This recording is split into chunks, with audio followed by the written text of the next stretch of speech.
دلائل الخیرات کتاب لکھی، اور وہ ایسی کتاب ہے محمد بن سلیمان الجزولی کی کہ جس کی ابتدا بھی درود پاک سے ہوتی ہے اور جس کی انتہا بھی درود پاک پر ہوتی ہے۔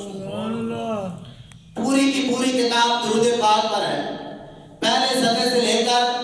آخری صفحے تک اس پر درود ہی درود لکھے ہوئے ہیں۔ ساری کتاب درود سے بھری ہوئی ہے۔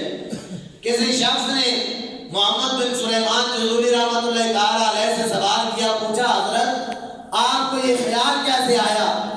یہ کتاب لکھنے کا خیال کیسے آیا کہ آپ نے پوری کی پوری کتاب ہی درود پاک پر لکھ ڈالی؟ تو محمد بن سلیمان الجزولی فرماتے ہیں، آپ فرماتے ہیں میری زندگی کے اندر ایک واقعہ پیش آیا، اور وہ واقعہ ایسا تھا کہ جب وہ واقعہ پیش آیا تو وہیں کھڑے کھڑے میں نے یہ قسم اٹھا دی تھی کہ اب میں ایک ایسی کتاب لکھوں گا کہ جو ہوگی ساری درود پر مشتمل، ساری کتاب درود پر لکھوں گا۔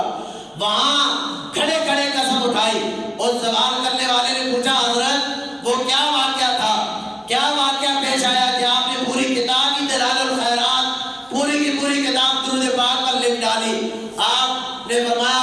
میں ایک علاقے میں چلا گیا، وہاں گیا تو نماز کا وقت تھا، ظہر کی نماز کا وقت تھا، میں نے وضو کرنا تھا، میں پانی تلاش کر رہا تھا، پانی تلاش کرتے کرتے کافی دیر کے بعد جب میں پانی کی تلاش کر رہا تھا، کافی دیر بعد مجھے ایک جگہ پر ایک کنواں نظر آیا۔ محمد بن سلیمان جزولی کہتے ہیں میں اس کنویں پر گیا، جب میں کنویں پر پہنچا تو میں کیا دیکھتا ہوں کہ کنویں کا پانی جو ہے وہ گہرا ہے، وہاں پر نہ کوئی ڈول موجود ہے نہ کوئی رسی موجود ہے۔ اب میں پریشان ہو گیا میں کیا کروں؟ کنویں پر جب پہنچا پانی چاہیے تھا وضو کے لیے، اور وضو کر کے نماز پڑھنی تھی، کنواں ملا لیکن کنواں پانی گہرا تھا، کنویں کے پاس کوئی ڈول بھی نہیں ہے، کوئی رسی بھی نہیں ہے۔ میں پریشان ہو گیا، اب گہرا کنواں ہے، پانی کیسے نکلے گا؟ محمد بن سلیمان جزولی کہتے ہیں اس کنویں کے بالکل ساتھ، کنویں کے بالکل ساتھ جڑواں کسی غریب کا گھر تھا، اور اس گھر کی چھت پر ایک 6-7 سال کی بچی جو ہے وہ کھیل رہی تھی۔ اس گھر کی چھت پر 6-7 سال کی بچی وہ کھیل رہی تھی۔ محمد بن سلیمان جزولی کہتے ہیں میں کنویں کے کنارے کھڑا پریشان ادھر ادھر دیکھ رہا ہوں، ڈول اور رسی کہیں نظر نہیں آ رہا۔ کہتے ہیں میں پریشان کھڑا تھا کنویں کے کنارے، بچی جو ہے وہ چھت پر کھیل رہی تھی۔ جب بچی کی نظر مجھ پر پڑی، مجھے دیکھا کہ میں پریشان کھڑا ہوں، بچی نے میری طرف توجہ کی، بچی نے کھیلنا ختم کر دیا، میری طرف دیکھا اور کہا آپ کون ہیں، آپ کون ہیں؟ محمد بن سلیمان جزولی کہتے ہیں میں نے کہا میرا نام محمد بن سلیمان جزولی ہے، میں محمد بن سلیمان جزولی ہوں۔ وہ جو چھت پہ بچی کھڑی تھی اس نے کہا چچا آپ پریشان کیوں ہیں، کیوں پریشان کھڑے ہیں؟ محمد بن سلیمان جزولی کہتے ہیں میں نے کہا بیٹی کنویں کا پانی گہرا ہے، رسی اور ڈول بھی کوئی نہیں، میں نے وضو کرنا ہے، وضو کر کے میں نے نماز ظہر پڑھنی ہے، پریشان اس لیے کھڑا ہوں کہ رسی اور ڈول کوئی نہیں، کنویں سے پانی کیسے باہر نکالا جائے؟ محمد بن سلیمان جزولی کہتے ہیں جب میں نے اس 6-7 سال کی بچی سے یہ کہا نا تو اس بچی نے پھر آگے سے مجھ سے کہا، بچی نے مجھے دیکھا، دیکھ کر بچی مسکرائی، مسکرانے کے بعد بچی نے کہا آپ کا نام تو بستیوں میں آپ کے نام کے ڈنکے بجتے ہیں، بستیاں آپ کے نام سے واقف ہیں، اور پورا مصر آپ کے نام سے گونج رہا ہے، آپ اتنے بڑے عالم ہیں،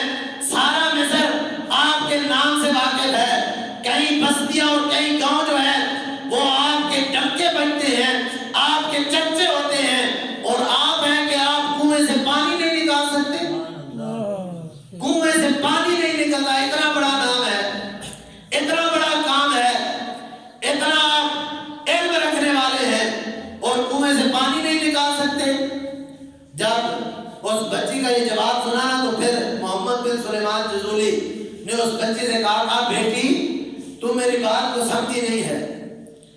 تو میری بات کو سمجھی نہیں، میں کہہ رہا ہوں کنویں کا پانی گہرا ہے، رسی اور ڈول موجود نہیں ہے، رسی اور ڈول کے بغیر پانی کیسے نکلتا ہے،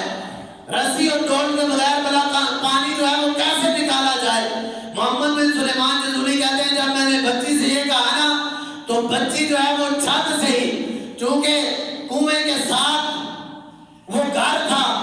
کنویں کے ساتھ جڑواں گھر تھا، اور اس گھر کی چھت پر وہ بچی تھی۔ محمد بن سلیمان جذولی کہتے ہیں وہ بچی نا چھت سے ہی کنویں کی طرف لپکی، چھت سے ہی کنویں کی طرف جھکی، جھک کرنا تو بچی نے جب کنویں کی طرف جھکی تو بچی نے تھوک جو ہے وہ کنویں کی طرف پھینکا۔ جب تھوک کنویں کی طرف پھینکا تو بچی نے کہا اے چچا میں تجھے بتاتی ہوں کہ کنویں سے پانی کیسے نکالا جاتا ہے، میں بتاتی ہوں پانی کیسے نکالا جاتا ہے۔ محمد بن جذولی کہتے ہیں وہ کنویں کی طرف چھت سے ہی جھکی، اپنا تھوک کنویں کی طرف پھینکا۔ محمد بن جذولی جنہوں نے دلائل الخیرات پوری درود پر کتاب لکھی اور بہت بڑے ولی اور بہت بڑے عالم گزرے ہیں، آپ فرماتے ہیں اے لوگوں اللہ رب العزت کی عزت کی قسم اٹھا کر کہتا ہوں جب بچی نے کنویں کی طرف تھوکا تو میں اندازہ نہیں کر پایا کہ اس بچی کا تھوک پہلے کنویں میں پہنچا ہے یا کنویں کا پانی پہلے جو ہے وہ کنویں سے باہر نکل آیا۔ سبحان اللہ، میں یہ اندازہ نہیں کر سکا۔ وہی کنواں جس کا پانی گہرا تھا، اس بچی کے تھوک کے چند قطرے جب اس کنویں کے اندر گئے، کہتے ہیں میں اندازہ ہی نہیں کر سکا کہ اس بچی کا تھوک پانی میں پہلے گیا یا پانی اچھل کر کنویں سے باہر آ گیا۔ کہتے ہیں وہ کنواں فوارہ بن گیا، کنویں سے پانی باہر آنے لگ پڑا۔ جب پانی باہر آیا نا تو وہ جو چھت پہ 6-7 سال کی بچی تھی، اس بچی نے کہا چچا چل آپ وضو کر لیں، چل آپ وضو کر لیں۔ تو محمد بن سلیمان جذولی کہتے ہیں میں تو حیران پریشان اس لڑکی کو، اس 6-7 سال کی بچی کو دیکھ رہا تھا۔ اب وضو کیا کرنا تھا، میرے تو وہ وضو والا ذہن جو ہے وہ ختم ہی ہو گیا، میرا ذہن سارا اس 6-7 سالہ بچی پر چلا گیا۔ میں نے کہا میری بیٹی وضو میں بعد میں کر لوں گا، وضو میں بعد میں کر لوں گا، پہلے تو مجھے یہ بتا 6-7 سال تیری عمر ہے، اتنی چھوٹی عمر میں تو نے اتنے بڑے رتبے کیسے پا لیے، اتنی چھوٹی عمر میں اتنے بڑے رتبے کیسے پا لیے ہیں کہ تیری دھوپ کے چند قطرے جو ہیں وہ گہرے کنویں میں گئے اور گہرے کنویں پہ تیرے دھوپ کے چند قطروں نے انقلاب برپا کر دیا اور تیرے چند قطرے جو ہیں وہ گہرے کنویں میں گئے اور کنواں جو ہے وہ فوارہ بن گیا، کنواں فوارہ بن گیا۔ آخر تو نے اتنے بڑے رتبے پائے کیسے ہیں، پہلے مجھے یہ بتا، وضو میں پھر کروں گا۔ وہ بچی جو 6-7 سال کی تھی چھت پہ تھی، اس نے کہا آپ اتنے بڑے عالم ہیں، اتنے بڑے عالم ہیں، اتنا بڑا علم رکھنے والے ہیں، یہ بھی نہیں جانتے رب یہ رتبے کیسے دیتا ہے، یہ بھی نہیں معلوم کہ رب یہ رتبے کیسے عطا کرتا ہے، اتنے بڑے عالم ہیں، دنیا آپ کے نام کو جانتی ہے، بستیوں میں آپ کے ڈنکے بجتے ہیں اور آپ یہ نہیں جانتے۔ کہا بیٹی میں تیرے منہ سے سننا چاہتا ہوں، میں تیرے منہ سے سننا چاہتا ہوں۔ تو وہ 6-7 سال کی بچی جو چھت پر کھڑی تھی اس نے کہا چچا اگر میرے منہ سے سننا چاہتا ہے نا تو پھر سن، تو میری چھوٹی عمر کو نہ دیکھ، تو میری عمر نہ دیکھ چچا، میں اس چھوٹی عمر میں بھی ہر وقت اپنے نبی پر درود و سلام پڑھتی رہتی ہوں، سبحان اللہ، اس چھوٹی عمر میں ہر وقت اپنے نبی پر درود و سلام پڑھتی رہتی ہوں، اور جو زبان ہر وقت نبی پاک پر درود و سلام بھیجتی رہے اس زبان میں اتنا اثر تو آ ہی جاتا ہے، سبحان اللہ، اتنی تاثیر تو آ ہی جاتی ہے۔ وہ بیٹی بولی کہا چچا چل اب وضو کر لے، اب وضو کر لے۔ محمد بن سلیمان جذولی رحمۃ اللہ تعالی علیہ آپ فرماتے ہیں جب میں وضو کے لیے جھکا نا، وضو کرنے کے لیے جھکا، پھر اس چھت پہ کھڑی بچی نے 6-7 سال کی تھی، اس نے پھر آواز لگائی، کہا چچا یہ نہ بتاؤں کہ یہ رتبے کس نبی پر، وہ نبی کیسا ہے، وہ نبی کون ہے کہ جس نبی پر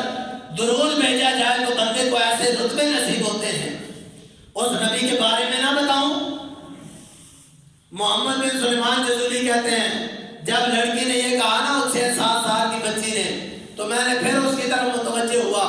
اس نے کہا چچا اس نبی کے بارے میں نہ بتاؤں جس پر درود بھیج کر یہ رتبے ملتے ہیں، اس نبی کو جانتے ہو جس پر درود بھیج کر یہ رتبے ملتے ہیں. تو محمد بن سلیمان جذولی کہتے ہیں میں نے کہا ہے بیٹی جانتا تو میں ہوں اس نبی کے بارے میں بھی جانتا ہوں, لیکن لگتا مجھے یوں ہے کہ پہچانتی تو زیادہ ہے اسے. جانتا میں ہوں, پہچانتی تو زیادہ ہے, تو ہی بتا دے, میں تیری زبان سے سننا چاہتا ہوں کہ وہ نبی کون ہے کہ جس پر درود پڑھنے سے یہ رتبے ملتے ہیں. تو محمد بن سلیمان جذولی فرماتے ہیں پھر اس 6-7 سال کی بچی کے لب ہلے اور فرماتے ہیں ان لبوں پہ قربان جاؤں, 6-7 سال کی بچی ہے, لب ہلے تو لبوں سے یوں سمجھیں کہ پھول کھلے, ان لبوں سے پھول نکلے. وہ کیا پھول تھے؟ 6-7 سال کی بچی ہے, وہ کہتی ہے اے چچا جس نبی پر درود پڑھنے سے رتبے ملتے ہیں وہ نبی اتنا کریم نبی ہے, وہ نبی اتنا لجپال نبی ہے, اگر وہ نبی جنگل میں چلا جائے, یہ 6-7 سال کی بچی کہہ رہی ہے, کہتی ہے اے چچا اگر وہ کریم نبی, وہ لجپال نبی کسی جنگل میں تشریف لے جائیں تو جنگل کے درندے, جنگل کے وحشی درندے جو ہیں وہ جھاڑیاں چھوڑ کر اس اتنا کریم نبی ہے, اتنا لجپال نبی ہے کہ جنگل میں چلا جائے تو وحشی درندے جو جھاڑیوں میں چھپے ہوئے ہوتے ہیں وہ اس لجپال نبی کو دیکھ کر اپنی جھاڑیاں چھوڑ دیتے ہیں اور اس نبی کے دامن رحمت سے آ کر لپٹ جاتے ہیں. اتنا کریم نبی ہے کہ اس کے دامن سے آ کر جو ہے وہ وحشی درندے آ کر لپٹ جاتے ہیں. محمد بن سلیمان جذولی کہتے ہیں اس بچے نے بتایا تو کہا چل چچا اب وضو کر دیں, اب وضو کر دیں. تو یہ رتبے 6-7 سال کی بچی ہے,